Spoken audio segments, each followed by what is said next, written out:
Hello. Hello. Hello. Hello. Hello. My name is Beth Green, otherwise known as Granny Rocks. And my name is James Maynard, otherwise known as Sweet Baby James. I'm handling the chat. Please chat with us, and Beth can chat with you. And you have come to Lighting the Way, Granny Raps and Rocks. So sit back and enjoy the show. I like that. Sit back, and I'm going to sit back and enjoy the show also. Oh, no, I'm on the show. Well, I can enjoy it. You can still enjoy it. Well, okay, so tonight I have a topic that I want to talk about. And pray tell, what would that be? It's about family. And it's called, what do you think of as family? And it's not necessarily the literal family that we think of as the mother, the father, and all of that. We can have a sense of family with others too. And what have we gained from these families? What draws us to having them? What have we paid for having these families? And what's the best kind of family to have?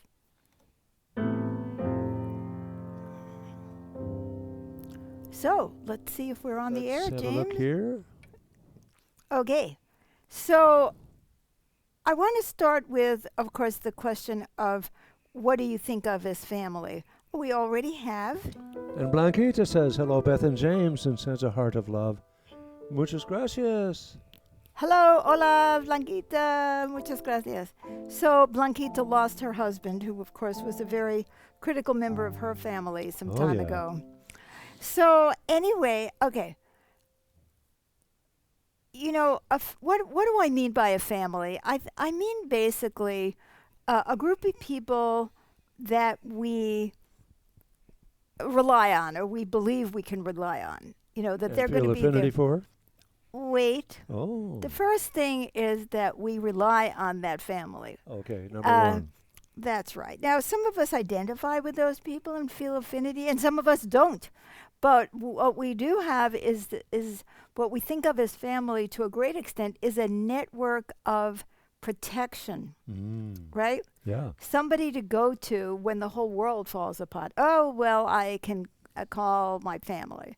I have no money. I've just been stabbed. My car is on the side of the road, and I need somebody to drive me, or whatever. So we tend to look for whatever we think of as family to bail us out.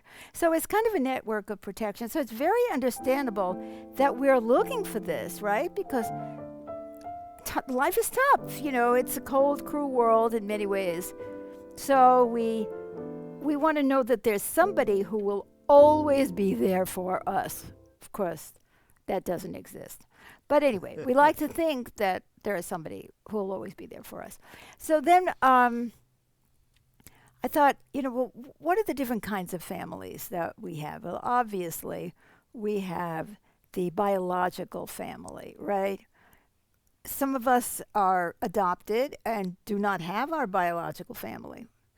But some of us do have a biological family. So, I've known women who call their mothers every day. I didn't do that. But I did call her once a week after we started talking to each other. But first, they disowned me for 8 years for doing something they didn't like. So, see, my my parents were very protective as long as I did what they wanted. And if I stepped out of line... Protective and controlling. Protective and controlling.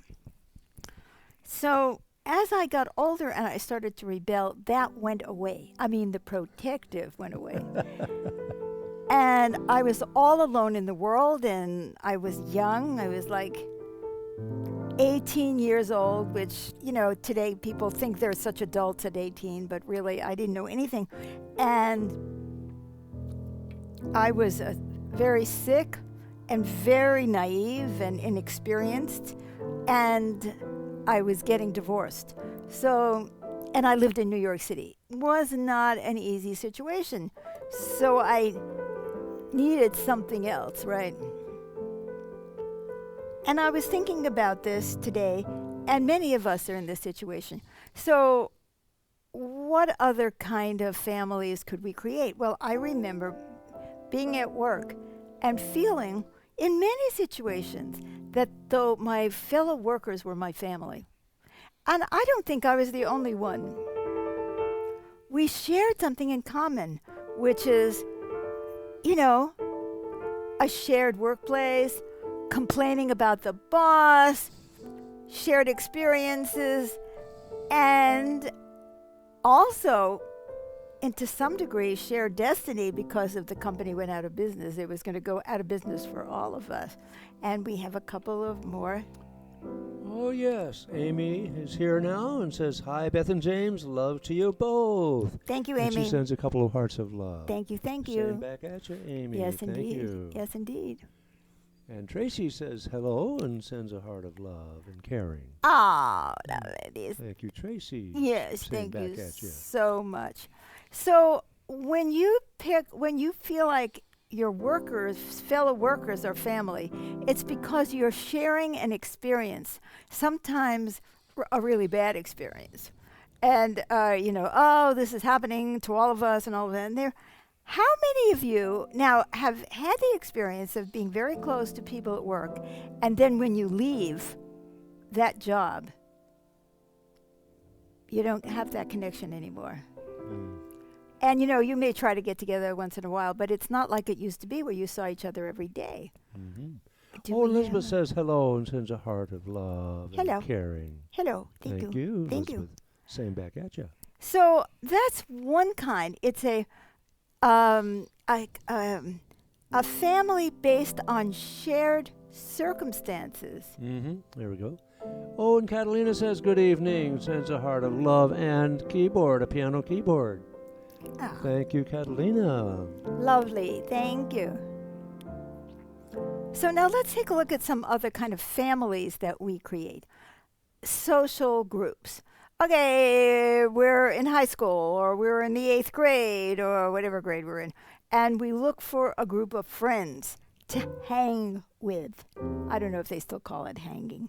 But anyway, you hang with, and you're in the same school, you're in the same class. Now, do you really have that much in common with those people you're hanging with? Maybe, maybe not. Maybe you're just looking for someone to hang with so you don't have to eat lunch by yourself. And because you want to have a support system if some bully comes after you. Oh, we have some more comments. Amy has a comment. I have felt very close with 4 cousins ever I have been since I've been a kid. Still family, but not my nuclear one. Yes. And by the way, Eileen is here, and she sends a vibrating heart of love. Thank you. Thank you. Thank you, Eileen. Well, that's a very good point, Amy, that there's a lot. Family isn't always just your parents. It can be extended family.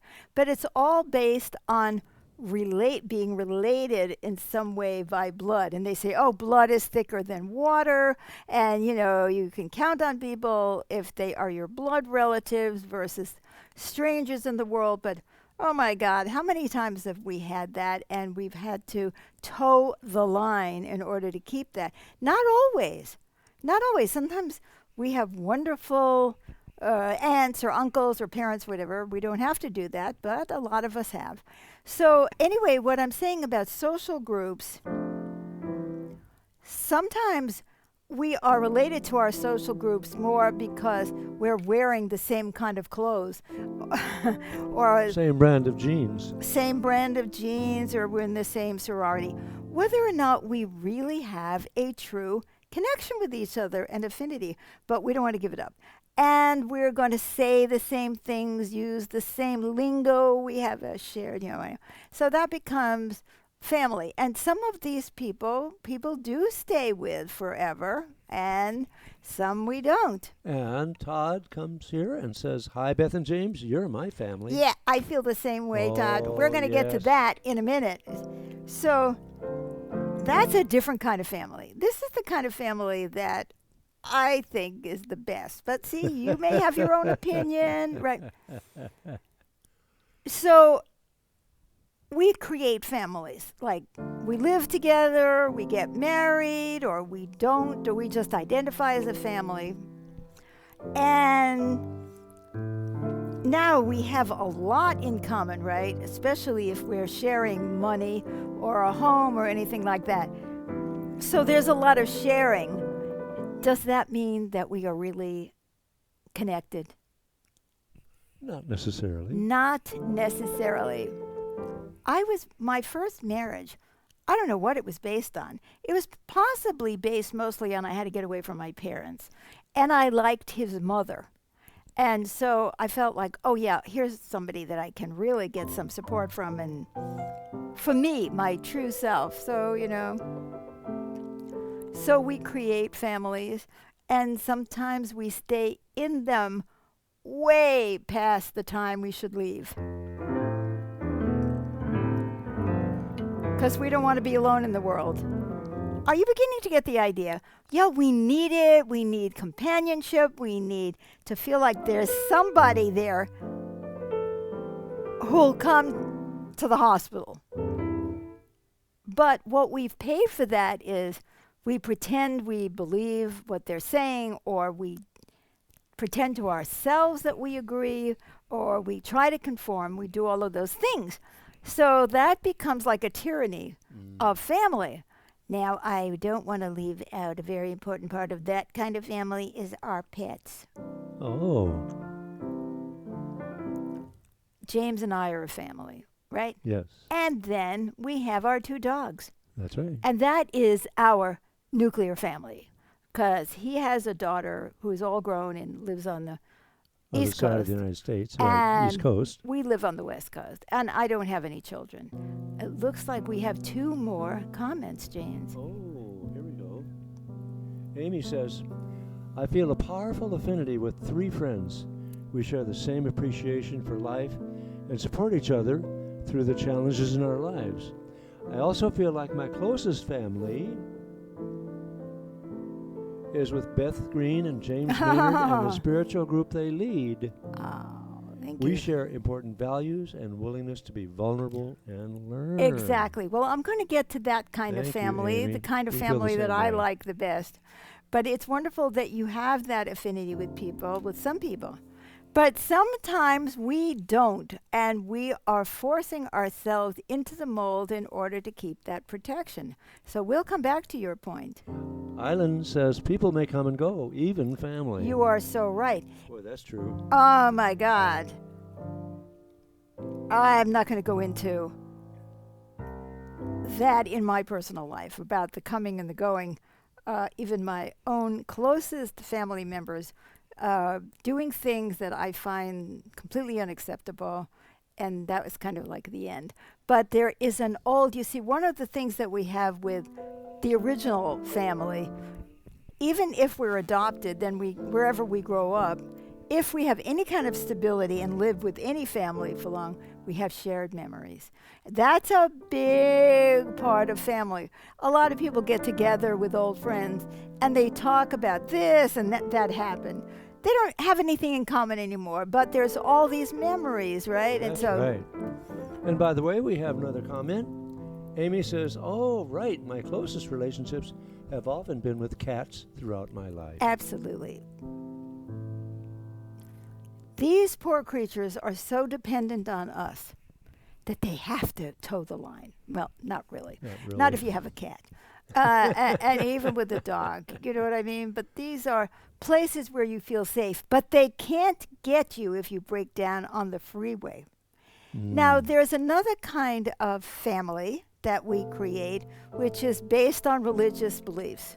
Oh. Or other kind of beliefs, political beliefs. So these are families based not on shared circumstances, not on shared blood, not on shared clothing, not on shared living together, but these are based on something else that we all identify with.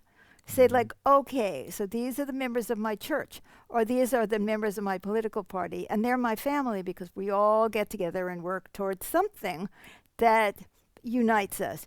And so that's another kind of family that we can have. Now, what happens what can be the price that we pay for that? We stop thinking. Now, that is a big price, guys. It's the same price that many of us paid when we were children and we were trying to keep the loyalty of our immediate family.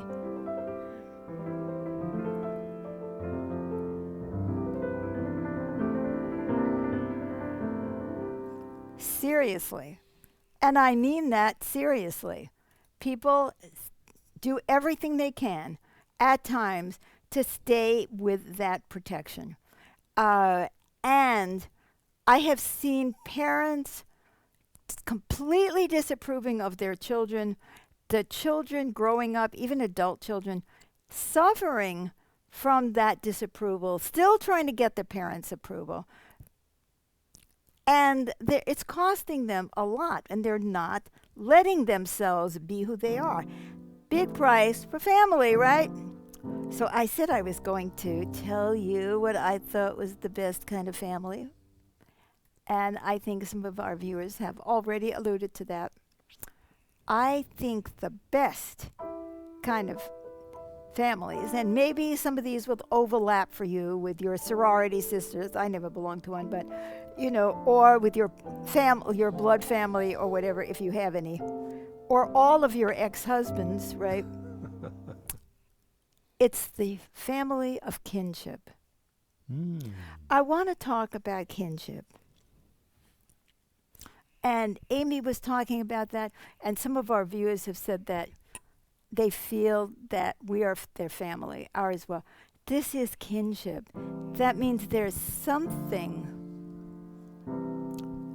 in us that resonates in a very deep way.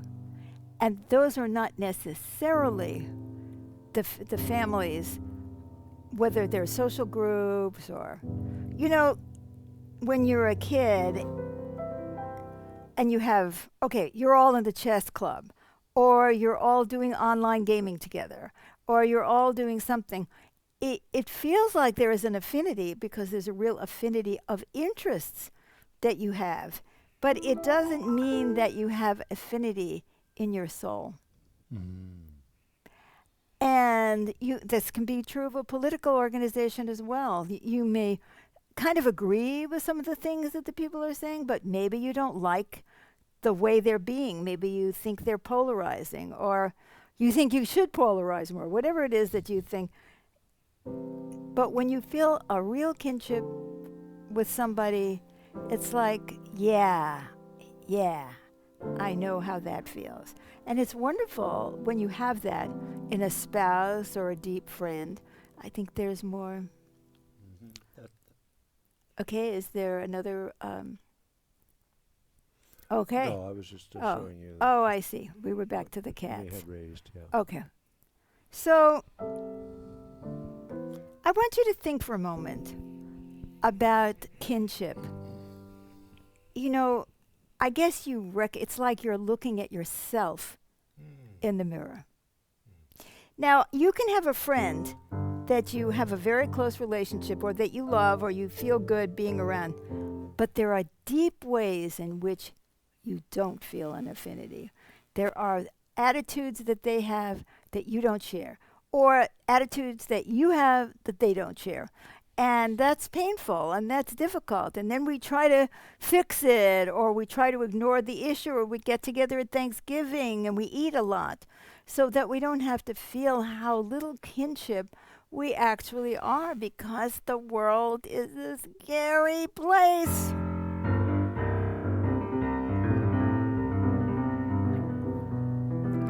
So we can feel kinship with people even when we don't like them the most. We get it's like, oh, so-and-so is so fun, and it's so, but when push comes to shove, maybe we don't really feel kinship with them because our deepest values are different. And this is what Amy was talking about earlier. Like when your values are the same. And James and I had an experience this weekend. Yeah. We did a home concert here in Corvallis. And we did our music with our dear friend Roz, and Roz and James sang. In fact, guys, we have formed an ensemble. It's called the Beth Green Trio, and we are going to be doing programs of music, and the name that came to me last night for the program that we want to start doing is Kindred Spirits.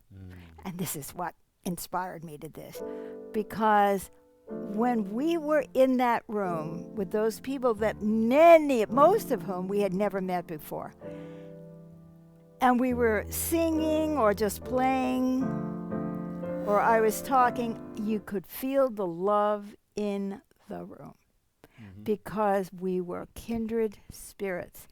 We cared about the same things. We had the same values. We probably would get along horribly if we ever had an opportunity. I don't know, but I know that there was a sense that I knew I could say anything. Anything that I would say would be something that they would believe too, or that they would accept, or that they would find supportive to them. So I could support them, and they were supporting us. Kindred spirits, guys. So that experience has really, really shaken me up, because I'm not used to having that with people. I'm used to, although I have that with some of you, some of the people on Facebook that feel like kindred spirits. Even some of the people who really don't speak that much English, for some reason, there is that affinity that is felt.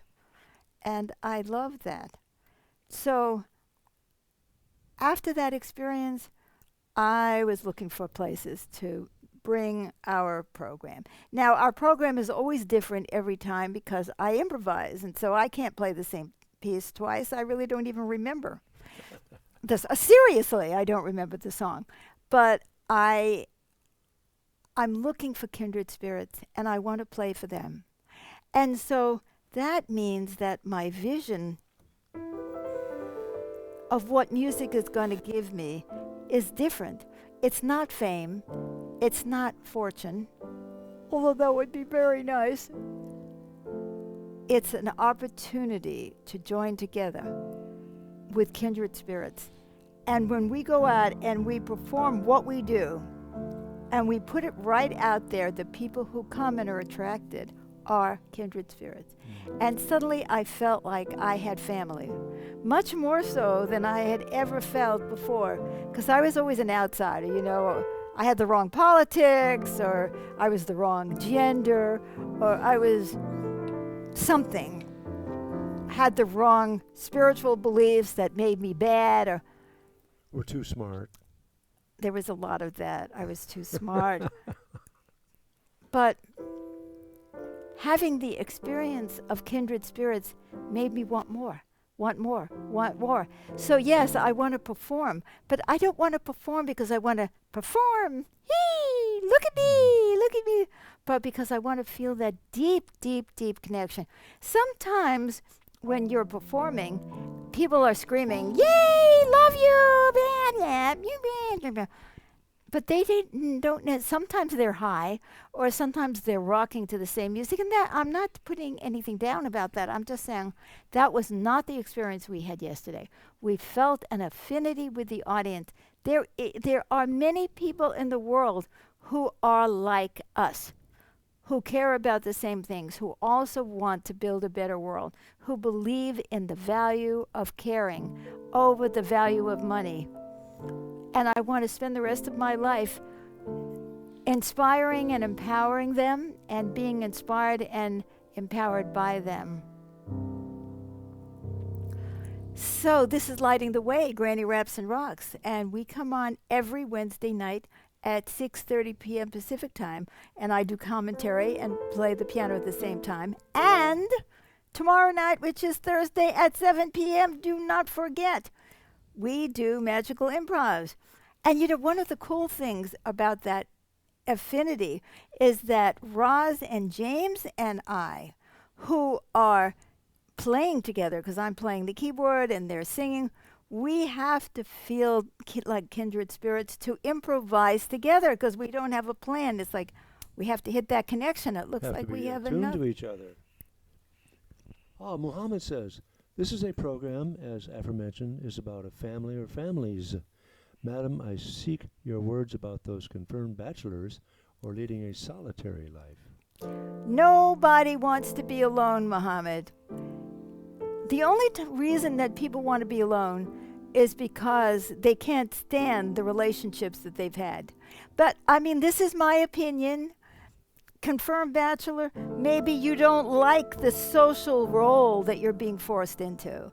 Maybe you're homosexual and you're being forced into a heterosexual relationship. Or maybe you're supposed to be this way and the other partner is supposed to be this way based on tradition or the roles in your society. That is not going to bring you kinship.